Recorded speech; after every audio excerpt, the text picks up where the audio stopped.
I think that's what Trump's going to do to the White House before Biden comes in, because he's finally conceded.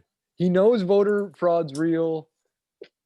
Bill Barr and Pompeo and a few other guys have been like sucking him off about it. Like, yeah, it's true, it's real, but like, what can we do about it?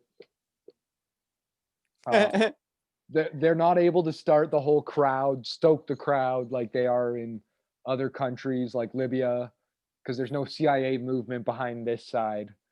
They were only behind the other side, getting Trump out now. Maybe that's why they were so close to Trump too. Like, maybe he was a liability and that's why he's out now. Yeah. Like, I don't know. I think it's hard not to say.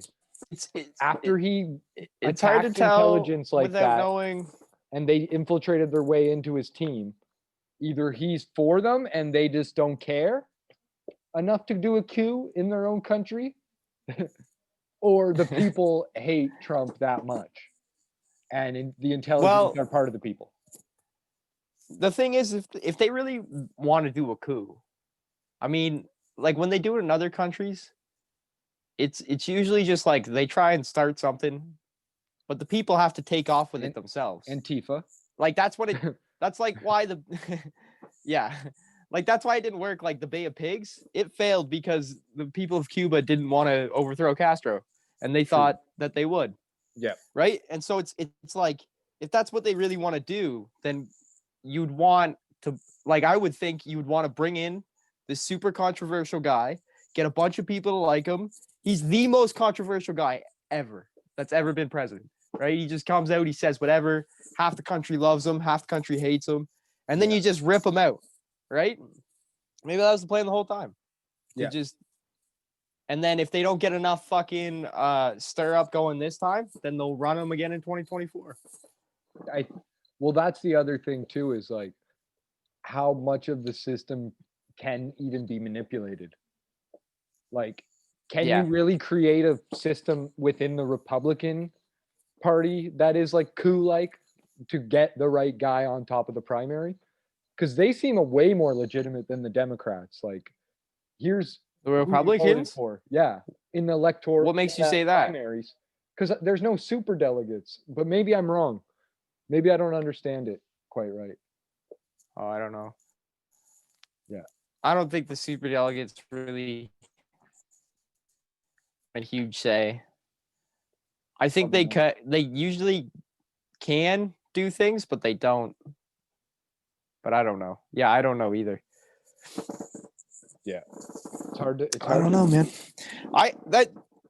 I think you could never pull off a coup in the States just because they tried and it didn't work. The Bush Senior. Have I told that story? Do you know that story? No, yeah. I do, but I don't. I don't know. George Bush, not the president, like George H.W. Bush? His dad. Oh, the OG, George Bush 1? Yeah.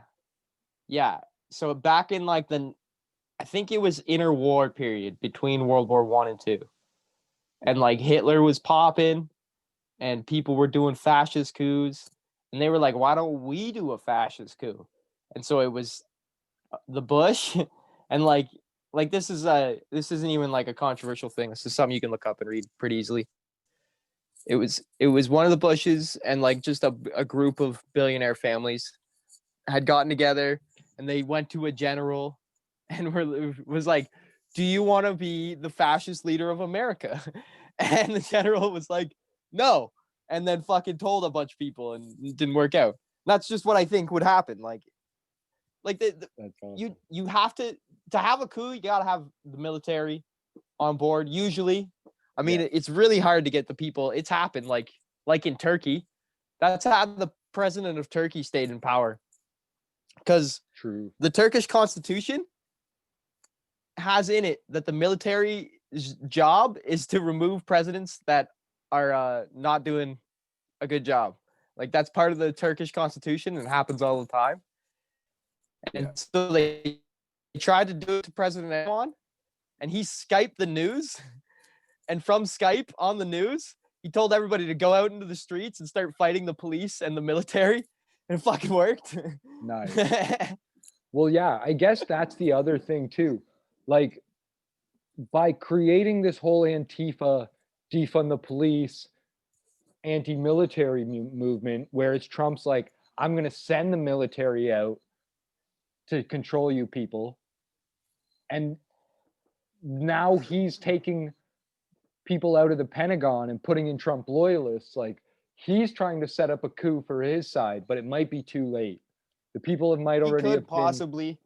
But I think with the whole, like you're saying, in the metropolis centers where the media is influencing people, where people understand social systems also, but at the same time, there could be COINTELPRO, there could be CIA, there could be intelligence, there could be funding behind these Antifas. Or riots. It might not even be Antifa whatsoever. It might just be complete different people coming into the riots and fucking shit up enough where it's like people understand, like, Trump, either you're with Trump or you're against him. Yeah. And there's no one coming out for him now saying, other than potentially the military, if it's a real coup. But yeah, like you're saying, I don't think it could be just the silent military on the left. Yeah. Yeah. Intelligence community, as I call them. I do think there are a lot of people in the Republican Party that do support him. They're not coming out. Anyways, don't forget to subscribe. If you're on YouTube, hit the bell for notifications. Drop a comment down below. Give us a like. And if you're on Apple Podcasts, show some love with a 5-star review already. We appreciate all you fucking drug fiends out there coming in every day, hitting that like.